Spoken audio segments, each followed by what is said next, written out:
Salut à tous, on est allé voir Anna, le nouveau film de Luc Besson, et c'est parti pour une critique très chaude.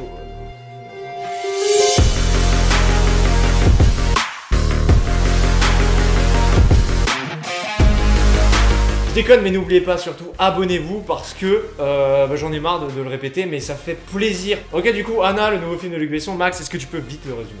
Alors vite le résumé, en fait ça parle d'une personne qui s'appelle Anna qui vit en ex-URSS à l'époque, parce que c'est dans les années 80, voilà. Et elle est mannequin et engagée en tant qu'agent du KGB, et voilà, et on la suit en train de faire des trucs, des machins. On n'en dit pas plus. On ne spoilera rien dans cette vidéo, et on commence tout de suite par le casting.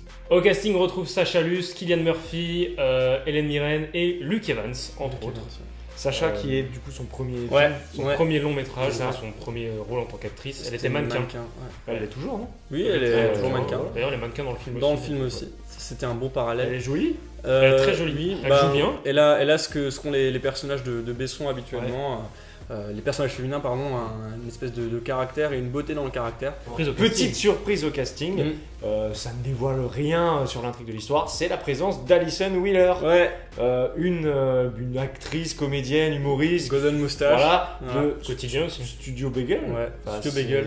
Elle fait un peu tout sur YouTube, et principalement elle est sur Quotidien, et vraiment de la voir, ça a été super drôle, on s'est regardé les trois, on a fait oh mais il y a Alison Wheeler dans le film. Par contre, gros point négatif sur son rôle, c'est son doublage. Bon, elle est française et du coup elle joue en anglais. Ils ont dû redoubler ses scènes en français et le doublage est dégueulasse. Sur elle. Quand elle parle, on voit les mouvements de lèvres qui sont pas raccords. Enfin, c'est un gros bordel. Et il faut savoir qu'Alison Wheeler, en plus, elle a souvent tendance à parler vraiment fort et elle a une voix très voilà. Et du coup, je pense qu'au niveau du doublage, ça n'a pas été facile. C'est le seul bémol, mais sinon vraiment, elle joue très bien. Et le reste du doublage des autres acteurs était très bien, donc il n'y a pas de souci de ce côté.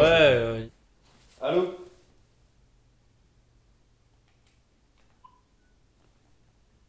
Ok, on a parlé des acteurs principaux, maintenant Thomas avait un petit coup de gueule pour les figurants, je crois. Ah, alors c'est pas un coup de gueule, c'est plutôt rigolo en fait. Donc vraiment je vous le demande quand vous allez voir ce film, à un moment donné il va y avoir une scène de combat très bien foutue dans un restaurant, et pensez à moi, regardez le fond de la pièce et regardez les figurants, c'est à mourir de rire, parce qu'en fait pendant le combat qui dure je sais pas 5 minutes à peu près, vraiment en temps réel, les figurants ils font n'importe quoi, ils rentrent, ils ressortent, ils rentrent, et en fait ils ont un chemin, donc ça se sent que sur le tournage ils ont un chemin à faire, et ils font le même chemin tout le temps, et ils sont accroupis, et c'est juste pour donner un effet de mouvement, ce qui en soi est normal, c'est juste que là vraiment, moi ça m'a tapé dans l'œil, et c'est très rare, et là j'ai regardé, il y a quelqu'un qui est habillé en vert, elle fait pendant 5 minutes le même parcours, elle tourne autour d'une table, elle sort de la pièce, elle re-rentre de l'autre côté, et elle fait ça pendant 5 minutes. C'est très drôle, surtout qu'au bout de 3 minutes de baston, ils sont toujours en train de sortir, mais alors que normalement il n'y a plus personne. Et c'est ça qui moi m'a fait rire au niveau de la gestion des figurants. Moi dans cette scène, je les aurais fait sortir au bout d'une minute, après t'as plus personne.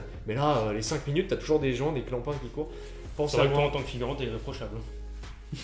En fait, ce que Florian veut dire, c'est qu'une fois sur un tournage pro, Thomas a oublié de réagir quand le réalisateur a crié « Action !», ce qui lui a valu d'être éjecté de la scène. C'est pas faux. Ouais, non, c'est pas faux là-dessus. On passe tout de suite à la réalisation, parce qu'il y a des choses à dire. Alors, comme vous le savez, la réalisation, c'est Luc Besson qui réalise ce merveilleux petit film. Spoil! Non, je rigole. Alors il y a un truc qui est irréprochable dans ce film, et c'est toujours irréprochable dans les films de Luc Besson, c'est les scènes de combat qui sont ultra bien chorégraphiées. En plus c'est assez intéressant, moi je le mets beaucoup en parallèle avec ce qu'on peut voir actuellement avec les films de David Leitch comme John Wick, Atomic Blonde, Deadpool, où les scènes d'action elles sont monumentales, où il y a des trucs mais tu fais mais what? Et là j'avais vraiment on avait ce côté John Wick qui ressortait, et c'était vachement cool. Ouais, des trucs originaux même dans les façons de se battre. Ok, elle se bat, elle fait des coups de poing, mais elle se battait avec des assiettes à un moment donné. Oui, et à chaque fois elle avait une chorégraphie qui était originale et différente. Par contre, en parallèle, on peut parler malheureusement des courses-poursuites en voiture, il n'y en a pas beaucoup. Il y en a une principale.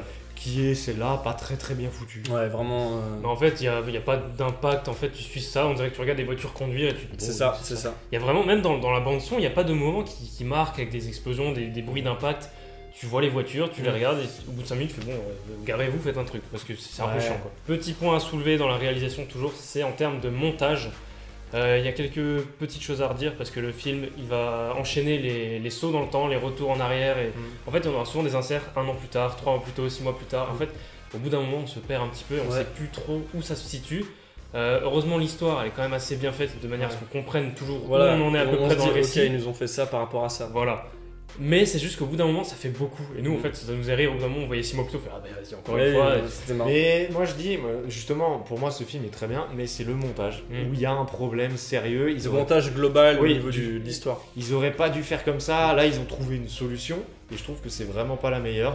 Il y aurait dû avoir autre chose, peut-être amener différemment. Et il y a notamment certaines scènes qui, je trouve, sont inutiles de rajouter, type des flashbacks, vraiment qui sont collés. Oui, c'est vrai. Moche. Et vraiment des flashbacks où c'est inutile et vraiment moins. Parfois au cinéma, ça sert à rien d'en montrer trop. Ouais. Suffit de le dire, c'est bon. Là, c'était moche. Pour vous expliquer, à un moment, il y a un personnage qui fait, qui dit ouais, avec tes parents, machin, dans ton enfance, et là tu dis non, ne le fais pas. Et là, un gros flashback. Tu la vois avec ses parents, alors que les parents, ils ont rien à voir dans l'histoire, ils on les voit jamais. pas. Et En plus, il y a la scène cliché de l'accident de voiture. Il y a la même dans X-Men avec Dark Phoenix. Et dans pareil. X-Men, dans Cimetière, toujours les mêmes accidents. Maintenant, il y a un truc qui est très drôle, c'est quand en fait le film, bon, il y a une intrigue avec le KGB, donc ça se passe à Moscou en Russie. Et il y a un truc au cinéma, c'est que dès qu'ils représentent Moscou, ils ont un truc avec la couleur. Je sais pas ce qu'ils font, mais ils te mettent une teinte bleue. En fait, ils vont à fond dans les bleus dans la couleur. Et du coup, ça fait une ambiance très froide en fait. Ils ont vraiment cette ambiance de Moscou, ils ont cette image là.